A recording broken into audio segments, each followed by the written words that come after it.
और इस वक्त की एक अहम खबर, पाकिस्तान ने कुलभूषण जाधव को फिर काउंसलर रसाई की पेशकश की। काउंसलर रसाई की पाकिस्तान की ये तीसरी पेशकश है। कल भी कुलभूषण को दी गई थी काउंसलर रसाई। हिंदुस्तानी सफारतखाने के अफसर मिले थे कुलभूषण से, तमाम बातचीत के लिए माहौल साजगार नहीं था। बातचीत के दौरान पास ही थे पाकिस्तानी अफसरान। बताया गया है कि कुलभूषण काफी डरे हुए नजर आ रहे थे। बड़ी खबर, पाकिस्तान ने कुलभूषण जाधव को फिर काउंसलर रसाई की पेशकश की। काउंसलर रसाई की पाकिस्तान की तीसरी पेशकश है। कल भी कुलभूषण को दी गई थी काउंसलर रसाई। हिंदुस्तानी सफारतखाने के अफसर मिले थे कुलभूषण से, ताहम बातचीत के लिए माहौल साजगार नहीं था। बातचीत के दौरान पास ही थे पाकिस्तानी अफसरान। बताया गया कि कुलभूषण काफी डरे हुए नजर आ रहे थे।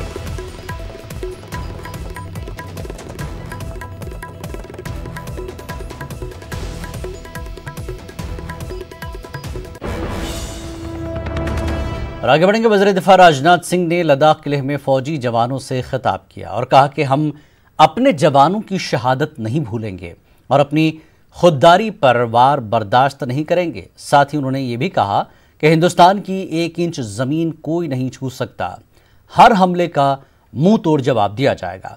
हम पड़ोसी मुल्कों के साथ अमन चाहते हैं। हमारा हिंदुस्तान अब कमज़ोर हिंदुस्तान नहीं है।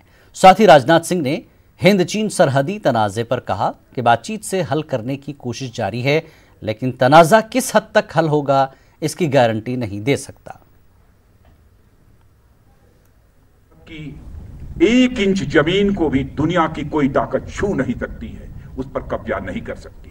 लेकिन यह भी मैं कह देना चाहता हूं 2 टूक शब्दों में, यदि कोई दुनिया की ताकत हमारे स्वाभिमान पर चोट पहुंचाने की कोशिश करेगी तो उसे किसी भी सूरत पे हम बर्दाश्त नहीं करेंगे। उसका हम मुंहतोड़ जवाब देने के लिए भी तैयार रहेंगे। हमारे स्वाभिमान पर कोई चोट नहीं पहुंचा सकता। राष्ट्रीय स्वाभिमान ये हमारी पूंजी है। इस समय सीमा के विवाद को सुलझाने के लिए बातचीत का दौर चल रहा है। जो कुछ अब तक की प्रगति हुई है बातचीत की, मामला हल होना चाहिए।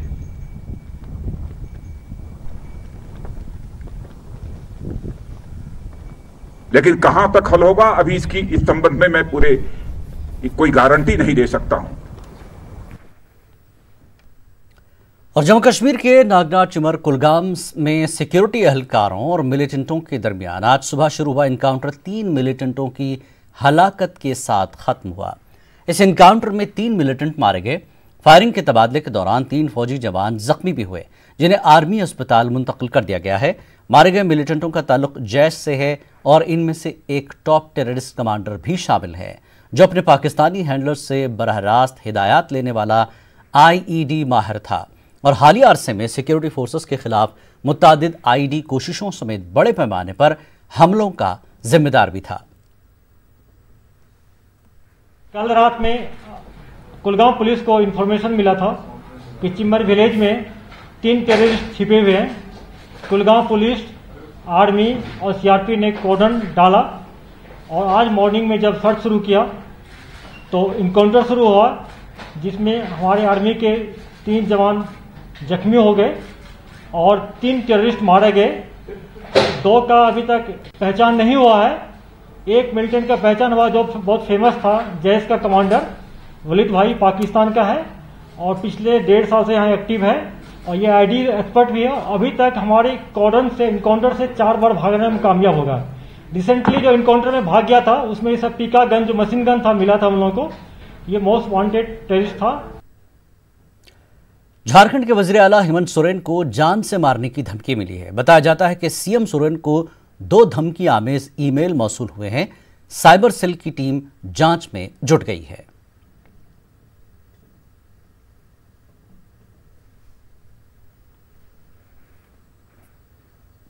उनके द्वारा जो झारखंड हित में, झारखंडियों के हित में जो कार्य किए जा रहे हैं, उससे लगता है कि मुझे कुछ लोगों में व्याकुलता बढ़ गई है, घबराहट बढ़ गई है। उसी का नतीजा है। और मैं समझता हूँ सरकार और सरकार में बैठे जो आला अधिकारी हैं इसको संज्ञान में लेंगे, गंभीरता से लेंगे और इसका उद्भेदन होगा।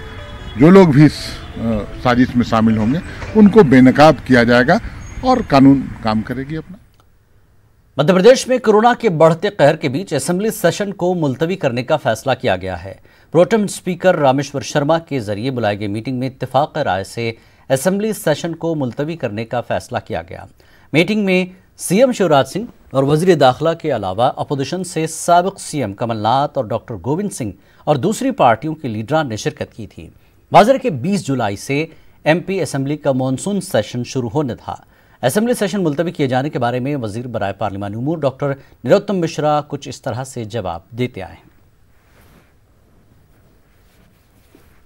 सर्वसम्मति से आज तय किया है। कांग्रेस की ओर से माननीय कमलनाथ जी, माननीय संजय वर्मा जी, माननीय एनपी प्रजापति जी थे, माननीय मुख्यमंत्री जी थे, माननीय प्रोटेम स्पीकर जी थे, मैं स्वयं था, और तय किया है कि महामहिम से निवेदन करेंगे इस कोरोना की विषम परिस्थिति में, जबकि आधा दर्जन से अधिक विधायक संक्रमित हैं, जबकि 30 दिन के 35 दिन के अंदर डबल हो गया, 10,000 के 20,000 संक्रमित के केस हो गए, और हमने मध्य प्रदेश के अंदर मंदिर में भी 5 लोग, शादी में भी 10 लोग, शव यात्रा में भी 20 लोग कर दिए हैं। तो ऐसे में इतने सारे विधायक और इतना बड़ा सचिवालय का स्टाफ कैसे रन करेगा, इसलिए इस सत्र को आगे बढ़ाने के लिए महामहिम से प्रार्थना करने का आज तय हुआ है। और बड़ी खबर मुंबई के सीएसटी इलाके में भानुशाली बिल्डिंग हादसा, 2 लाशें मजीद निकाली गई, 8 अफराद हलाक। अब तक मलबे से 23 अफराद को बहिफाजत बाहर निकाला गया है। भारी बारिश की वजह से बिल्डिंग का एक हिस्सा गिर गया था।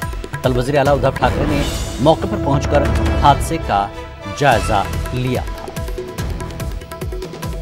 तो कल ये हादसा पेश आया था मुंबई के सीएसटी इलाके में। भानुशाली बिल्डिंग हादसा है, 2 लाशें मजीद आज निकाली गई हैं। अब तक 9 अफराद हलाक हुए हैं। मलबे से 23 अफराद को बहिफाजत बाहर निकाला गया और भारी बारिश की वजह से बिल्डिंग का एक हिस्सा गिर गया था और वजीर आला उद्धव ठाकरे ने मौके पर पहुंचकर हादसे का जायजा लिया था। पुरानी इमारत है सीएसटी के इलाके में भानुशाली, जो हादसा बिल्डिंग को आया है, जिसमें 2 लाशें मजीद आज निकाली गई हैं। अब तक 9 अफराद इस हादसे में हलाक हुए हैं। मलबे से 23 अफराद को अब तक बाहर बहिफाजत निकाला गया है। बारिश की वजह से बिल्डिंग का हिस्सा गिर गया था और उद्धव ठाकरे ने भी इस हादसे पर दुख का इजहार किया था और मौके पर पहुंचकर हादसे का जायजा लिया था।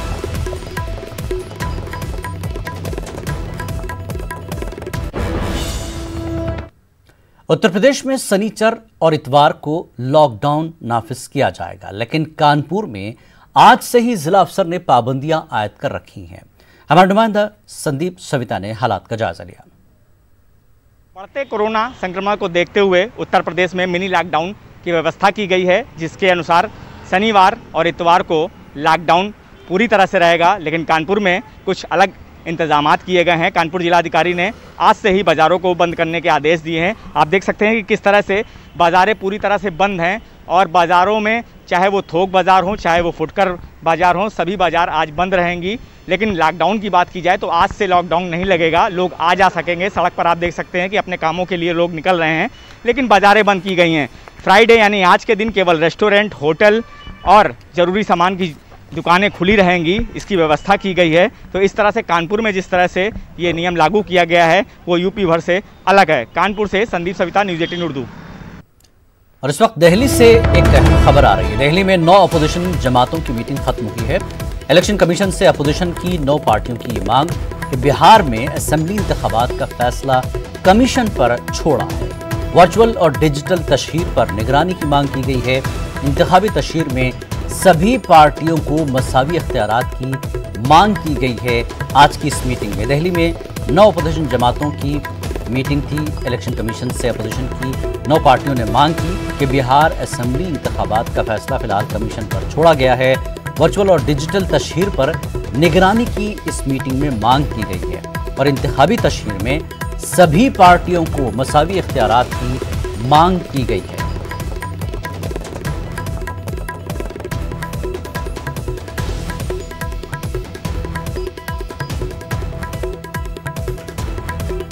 बिहार असेंबली इंतखाबात को लेकर इलेक्शन कमीशन के साथ दिल्ली में 9 अपोजिशन जमातों की मीटिंग हुई, जिसमें इंतखाबात का फैसला कमीशन पर छोड़ा गया है। वर्चुअल और डिजिटल तशहीर पर निगरानी की इस बीच मांग की गई और इंतखाबी तशहीर में सभी पार्टियों को मसावी इख्तियारात की भी मांग की गई है।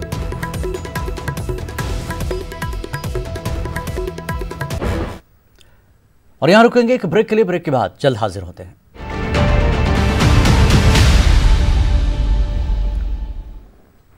खबरनामे में एक बार फिर आपका खैर मकदम है। मुल्क में कोरोना केसेस के आदाद शुमार ने ऊंची छलांग लगाई है। एक दिन में अब तक का सबसे ज्यादा उछाल देखा गया। ताज़ा आदाद शुमार के मुताबिक मुल्क में 24 घंटों में कोरोना के रिकॉर्ड 34,956 नए मामले सामने आए और इसके साथ ही मुल्क में कोरोना मामलों की मजमूई तादाद बढ़कर 10,03,832 हो गई है। वहीं 24 घंटों में मुल्क में कोविड-19 से 687 अफराद की जानें जा चुकी हैं। इस तरह मुल्क में हलाकतों की तादाद 25,602 हो गई है। मुल्क में कोरोना से सबसे ज़्यादा हलाकतें रियासत महाराष्ट्र में हुई हैं।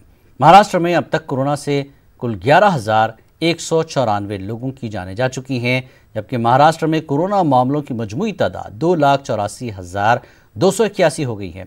महाराष्ट्र के बाद दिल्ली में सबसे ज़्यादा हलाकतें दर्ज की गई हैं।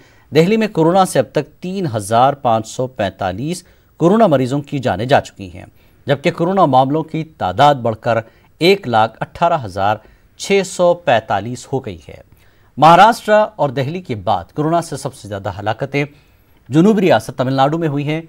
तमिलनाडु में कोरोना से अब तक 2,236 लोगों की जानें जा चुकी हैं, जबकि तमिलनाडु में कोरोना मुतासरीन की मजमूई तादाद बढ़कर 1,56,369 हो चुकी है।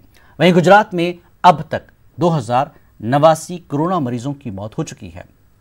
शिमाली रियासत उत्तर प्रदेश में कोरोना से अब तक 1,046 लोगों की जानें जा चुकी हैं।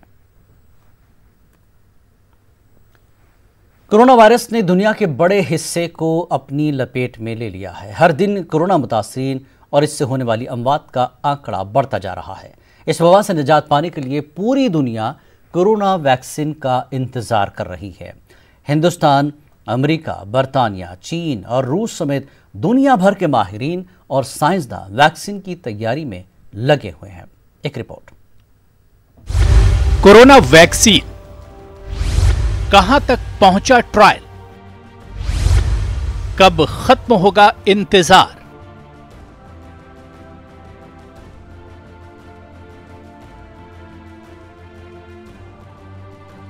पिछले साल चीन के वुहान से शुरू हुआ कोरोना वायरस कोविड-19 अब तक दुनिया के 188 मुल्कों में फैल चुका है। इस बीमारी की चपेट में अब तक 1 करोड़ से ज्यादा लोग आ चुके हैं, जबकि 5 लाख से ज्यादा लोगों की मौत हो चुकी है।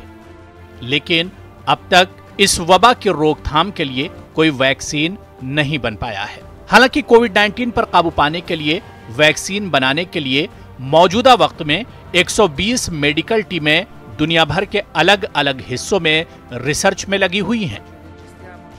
कोरोना वायरस के करीब 7 महीने लंबे कहर के बाद इसकी वैक्सीन बनाने की कोशिशों में अब बेहतर इशारे मिलना शुरू हुए हैं। 15 जुलाई को अमेरिका में टेस्ट की जा रही कोविड-19 वैक्सीन से लोगों के इम्यून को वैसे ही फायदा पहुंचा है जैसा कि साइंसदानों को उम्मीद थी। हालांकि अभी इस वैक्सीन का अहम ट्रायल होना बाकी है।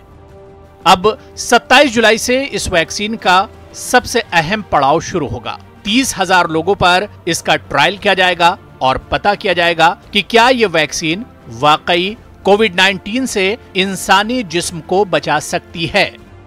इससे पहले 13 जुलाई को रूस ने यह दावा किया है कि उनके साइंसदानों ने कोरोना वायरस की पहली वैक्सीन बना ली है।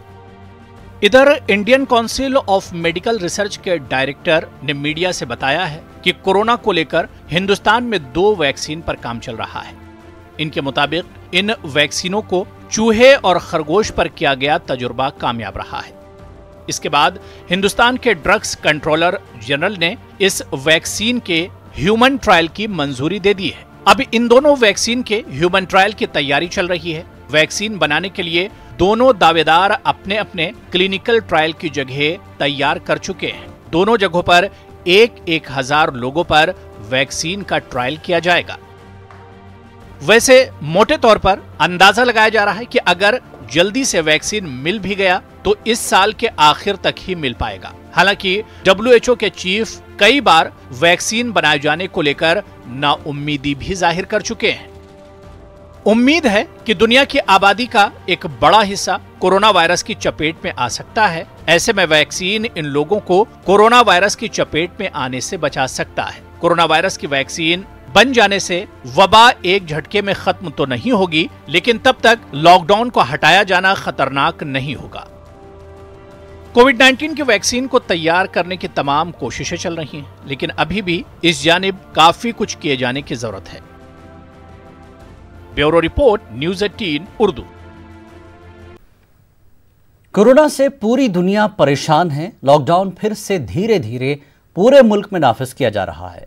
लॉकडाउन के तसलसल की वजह से सैकड़ों लोगों की नौकरियां चली गईं, हुनरमंद नौजवान बेरोजगार हो गए। लेकिन ऐसे में समस्तीपुर के परवेज की कहानी कुछ अलग है, जिसमें दर्द भी है और हौसला मंदी की दास्तान भी। पेश है रिपोर्ट।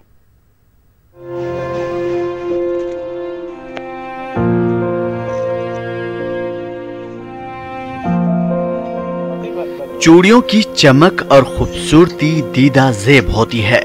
ये चमक परवेज नामी नौजवान की आंखों में भी है। हालांकि कई महीने लॉकडाउन में कर्ज पर गुजारा करने और रोजगार खत्म होने से परेशान परवेज की आंखों की रोशनी मुंदमिल हो रही थी और मुस्तकबिल तारीख नजर आ रहा था। परवेज राजस्थान में चूड़ियों का कारोबार करते थे, लेकिन लॉकडाउन ने उनका सब कुछ छीन लिया। आखिर में उन्हें कर्ज लेकर अपने घर समस्तीपुर के भिरोखरा गांव आना पड़ा। लॉकडाउन होने के बाद काम धंधा बंद हो गया, बहुत सब मजदूर परेशान होने लगा। हम लोग 3 महीना बैठ के वहीं खाए, कर्जा कर खाना पीना वहीं खाना कर लिया। फिर भी परेशानी नहीं खत्म हुआ तो लास्ट में हम लोग गांव आ गए। यहाँ आने के बाद काम धंधा की परेशानी होने लगी। काम धंधा ये कि हम लोग शुरू किए, अभी थोड़ा मोड़ा ठीक ठाक काम धंधा चल रहा है। 5-6 जने हैं साथ में, लोग को भी खाना पीना रोज सब देना पड़ता है। मायूसी के आलम में घर पहुंचने वाले परवेज ने हिम्मत नहीं हारी और घर पहुंचने के बाद Bihar rural livelihoods promotion society यानी जीविका की मदद से अपने हुनर का इस्तेमाल करते हुए चूड़ियों का कारोबार शुरू किया। घर में रहकर परवेज अब न सिर्फ अपने कारोबार को आगे बढ़ा रहे हैं, बल्कि कई नौजवानों के रोजगार का जरिया बने हुए हैं। लाह की राजस्थानी नक्काशी की चूड़ी बनाने वाले परवेज कहते हैं कि अगर उन्हें यहीं बेहतर सहूलियात मुयस्सर आ जाएं, तो अपने काम को अपने गांव में ही बेहतर तरीके से फैला सकते हैं और खाली बैठे बहुत से नौजवान लड़के लड़कियों की रोजगार का जरिया बन सकते हैं। अभी हम लोग ये चाह रहे हैं कि इनका जो कारोबार है वो आगे बढ़े। इनका मार्केटिंग का काम भी हम लोग करवा रहे हैं। सरकार से मांग करते हैं कि अगर हम लोग को, देखिए गरीब है, हम लोग को घर द्वार भी सही से नहीं है, अगर मिल जाए पूंजी उजी, हम लोग को कोई मदद मिल जाए तो हम लोग नहीं जाएंगे शहर, यहीं काम धंधा करेंगे, तोबा कर देंगे शहर जाना। तो 1 हफ्ता हो गया क्या स्टार्ट करने हुआ काम। अच्छा। उसके बाद हम लोग जब बाहर छोड़े थे तो बाहर निकले थे। अच्छा। मेरा भाई ले गया था साथ। अब जरूरत इस बात की है कि न सिर्फ ऐसे हुनरमंदों को बढ़ावा दिया जाए, बल्कि रियासती हुकूमतें इन नौजवानों को ऐसे जराए मुहैया कराए जिससे अपने और दूसरे नौजवानों के रोजगार का जरिया बने और रियासत में तरक्की की राह को इस्तवार कर सके। न्यूज़ 18 नेटवर्क के लिए समस्तीपुर से मुकेश कुमार की रिपोर्ट। दिल्ली अक़लियती कमीशन ने दिल्ली फसादात पर अपनी रिपोर्ट पेश की। कमीशन ने फैक्ट फाइंडिंग रिपोर्ट में कई बड़े इंकशाफ किए। कमीशन ने न सिर्फ बीजेपी लीडरों के फसाद में शामिल होने की बात की, बल्कि दिल्ली पुलिस की कारकर्दगी पर भी सवाल उठाए और फसाद से मुताल्लिक़ पुलिस की चार्जशीट पर नजरसानी की दरख्वास्त की।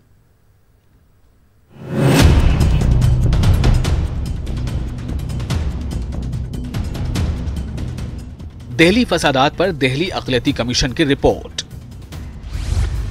फसाद भड़काने में बीजेपी लीडरों का हाथ, लोगों को तशद्दुद के लिए उकसाया गया, फसादात मंसूबाबंद थे, दिल्ली पुलिस के रोल पर भी उठे सवाल, एलजी और दिल्ली के वजीर आला को भेजी गई रिपोर्ट। 84 और इसके दगों में जो एक कॉमन था, ये था कि भी एक साइडेड दंगा था और ये क्रिएटेड दंगा था जो कि किसी कम्युनिटी को, इंडिविजुअल कम्युनिटी को टारगेट किया गया था। दिल्ली अक़लियती कमीशन ने दिल्ली फसादात पर अपनी जांच रिपोर्ट पेश कर दिल्ली फसाद मामले में बड़ा खुलासा किया है। कमीशन के मुताबिक दिल्ली में फसादात को भड़काने में बीजेपी लीडरों का अहम रोल है। इश्तिआल अंगेज तकारीर के तनाजुर में वज़ीर दाखिला Amit Shah, UP CM Yogi Adityanath, BJP leader Kapil Sharma, प्रवेश वर्मा, अभय वर्मा, मरकजी वजीर अनुराग ठाकुर, तेजिंदर सिंह बग्गा का नाम शामिल किया गया और इश्तिआल अंगेज बयानबाजी और बीजेपी लीडरों के रोल की जांच की सिफारिश की गई। रिपोर्ट में कहा गया कि दिल्ली फसादात न सिर्फ प्लानिंग के तहत अंजाम दिए गए बल्कि कई मामलों में दिल्ली पुलिस खुद शामिल थी। एक बाजार है जिस बाजार में 44 दुकानें हैं और 44 दुकानों में 2 मुसलमानों की दुकानें हैं और वो सिर्फ 2 जलाई गई, दो लूटी गई हैं। उसी तरह से आप चले जाएं, शिव विहार की एक गली है, कोई 40-50 घर हैं और सिर्फ 2 नॉन मुस्लिम के हैं, उनको छोड़ दिया गया है, सबको लूट लिया गया है जो मुसलमान के थे। तो उससे आप क्या नतीजा निकालेंगे? सारी चीज़ें उस टेस्टिमनी इसमें रिकॉर्डेड हैं इस रिपोर्ट में और उसको उस बुनियाद पर हमने ये बात कही है कि ये टारगेटेड है। तो भड़काऊ भाषण भी इसमें कहीं शामिल है? बिल्कुल शामिल है और इसमें जो भी हुआ है वहाँ पर वो सब चीज़ें हमने उसमें रिकॉर्ड की है कि किसने कब कहाँ क्या बयान दिया और उन पर चूँकि एक्शन नहीं हुआ है तो हमने उसके बारे में भी कहा है कि इसको इन्वेस्टिगेशन प्रोसेस में इसको लाना चाहिए और इस पर जो है कार्रवाई होनी चाहिए। रिपोर्ट में दिल्ली पुलिस की जांच पर भी सवाल उठाए गए। रिपोर्ट में कहा गया कि अदालत में पेश की गई दिल्ली पुलिस की चार्जशीट पर दोबारा गौर किया जाना चाहिए और हाईकोर्ट के रिटायर्ड जज की सदारत में 5 मेंबरों पर मुश्तमिल एक कमेटी तश्कील दी जानी चाहिए जो तमाम पहलुओं पर गौर करे। भी बहुत बड़ा राइट था, पूरा एक प्लान राइट था, तो उसके बारे में फिर हमने एक कमेटी यहाँ बनाई, फैक्ट फाइंडिंग कमेटी को गवर्नमेंट को, एलजी साहब को और चीफ मिनिस्टर साहब को भेज दिया है और इसके साथ कि भाई इसमें जो भी रिकमेंडेशंस हैं उस पर गौर किया जाए और उस पर जो है अमल किया जाए, उस पर जितना भी कर सकते हैं। भारत सरकार को हम मशवरा ही दे सकते हैं। रिपोर्ट में बताया गया कि 11 मस्जिदें, 5 मदरसे, दरगाहों और कब्रिस्तानों की बेहुरमती की गई और अक़लियती फ़िरक़े से जुड़े लोगों की जायदाद को जानबूझकर नुकसान पहुंचाया गया और इन तमाम मामलों में सही तरीके से एफआईआर भी दर्ज नहीं की गई। जो क्रिमिनल इन्वेस्टिगेशन प्रोसेस है उसको ठीक करने की ज़रूरत है क्योंकि बहुत सारे वैसे कंप्लेनेंट्स हैं जिनकी एफआईआर रजिस्टर हुई नहीं हुई उनको पता नहीं है, उन पे क्या इन्वेस्टिगेशन हुआ है वो पता नहीं है। कुछ एफआईआर्स को ऐसी एफआईआर्स के साथ क्लब कर दिया गया है जिससे उनका केस अफेक्ट हो रहा है। तो क्रिमिनल जस्टिस और इन्वेस्टिगेशन प्रोसेस पे हमने काफ़ी चीज़ें सिफारिशें करी हैं। दूसरी बात जो हमारी फाइंडिंग है वो कॉम्पेंसेशन के बारे में है कि बहुत सारे लोगों के जो डैमेजेस हुए हैं उनका अभी तक वो इंक्वायरी नहीं हुई है, उसका डिटर्मिनेशन नहीं हुआ है। उनको अभी कॉम्पेंसेशन के और रिहेबिलिटेशन के फ्रंट पे बहुत सारा काम करना है। एफआईआर्स जो रजिस्टर नहीं हुई हैं या वो एफआईआर जो रजिस्टर हो गई हैं उस पर इन्वेस्टिगेशन नहीं हुआ है या फिर जो एफआईआर रजिस्टर नहीं हुई उसकी वजह क्या है, उन सब पर कोई एक्शन लिया जा सके। तो 130 सफ़हात पर मुश्तमिल दिल्ली फसादात की रिपोर्ट को 9 सरकर्दा अफराद ने अपनी तफ्तीश और जांच के बाद तैयार किया है। कमीशन ने दिल्ली फसादात जांच की रिपोर्ट एलजी और दिल्ली के वज़ीर आला को भी भेजी है। अब देखना यह है कि दिल्ली अक़लियती कमीशन की रिपोर्ट पर किस हद तक कार्रवाई होती है या फिर ये कि दिल्ली पुलिस की चार्जशीट को हरफ आखिर मान लिया जाता है। न्यूज़ 18 उर्दू के लिए दिल्ली से खुर्रम शहजाद की रिपोर्ट। खबरनामे में फिलहाल इतना ही। मजीद ताज़ा खबरों के लिए आप लॉग इन कर सकते हैं हमारी वेबसाइट news18urdu.com पर। आदाब।